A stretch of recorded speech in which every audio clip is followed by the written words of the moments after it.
दादांच्या मृत्यूबद्दल महाराष्ट्राच्या मनात संशय. जाधव म्हणतात तर महाराष्ट्र पेटला असता. शरद पवारांच्या विधानामागचं कारण काय? दादांचा घात की अपघात याबद्दल महाराष्ट्राच्या मनात संशयाचं धुकं घडत होत चाललंय. तर शरद पवार आणि रोहित पवार यांच्या वक्तव्यातील विसंगतीवर अनेक नेते बोट ठेवत असतानाच भास्कर जाधवांनी पवारांच्या वक्तव्यामागचं कारण सांगितलंय. दादांच्या मृत्यूबद्दल महाराष्ट्राच्या मनात संशय निर्माण झाला असताना पवारांनी तो अपघात आहे असं म्हटलं नसतं तर महाराष्ट्र होरपळून निघाला असता, असा दावा ठाकरे सेनेचे नेते भास्कर जाधवांनी दादांच्या शोक प्रस्तावावर बोलताना केलाय. महाराष्ट्राच्या सर्वसामान्य माणसाच्या जनतेला दादांचा अपघात झाला हे मन मानायला तयार नाही, तुमचंही मानायला तयार नाही आणि माझंही मानायला तयार नाही.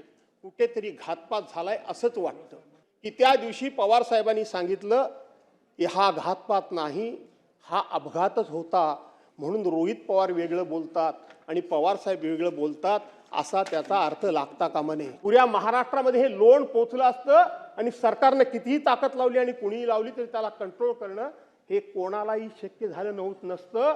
म्हणून त्यावेळचं पवार साहेबांचं स्टेटमेंट माझ्यासारख्या कार्यकर्त्याला अत्यंत समयोचित वाटतं. शरद पवार साहेब मांडतात ही भूमिका विसंगत नाही, तर त्याच्या वेळची परिस्थिती आपण नजरेसमोर आणली पाहिजे आणि म्हणून दादांचा घात झाला की अपघात झाला हे मुख्यमंत्री महोदय शोधून काढा. दुसरीकडे दादांच्या मृत्यूबाबत संशय वाढवण्यामागे चौकशीला होणारा उशीर हे कारण असल्याचा दावा पवारांच्या राष्ट्रवादीचे आमदार जितेंद्र आव्हाडांनी केलाय.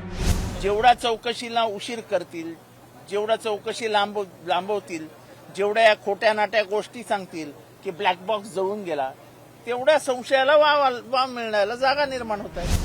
खरं दादांच्या विमान अपघातानंतर देशभरातून संशय व्यक्त केला जात होता. पश्चिम बंगालच्या मुख्यमंत्री ममता बॅनर्जींनी हा अपघात नाही तर घातपात असल्याचा संशय सर्वात आधी व्यक्त केला.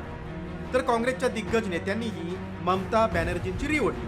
त्यामुळे राज्यभरात दादांच्या अपघाताचा संशय जोर धरू लागला होता. त्यामुळेच दादांच्या मृत्यूला राजकीय वळण मिळण्याआधीच पवारांनी घातपात नसल्याचं म्हटलं होतं. आता दादांच्या शोक प्रस्तावावर बोलतानाही आमदारांनी त्यांच्या चौकशीतून सत्य बाहेर आणण्याची मागणी केली. त्यामुळे दादांच्या मृत्यूचं प्रकरण सीबीआयकडे सोपवण्याची भूमिका सरकारनं घेतली. मात्र सीबीआयनं तरी दादांच्या मृत्यूमागचं सत्य समोर आणून महाराष्ट्राच्या मनातील संशय दूर करण्याची गरज आहे. ब्युरो रिपोर्ट, साम टीव्ही न्यूज.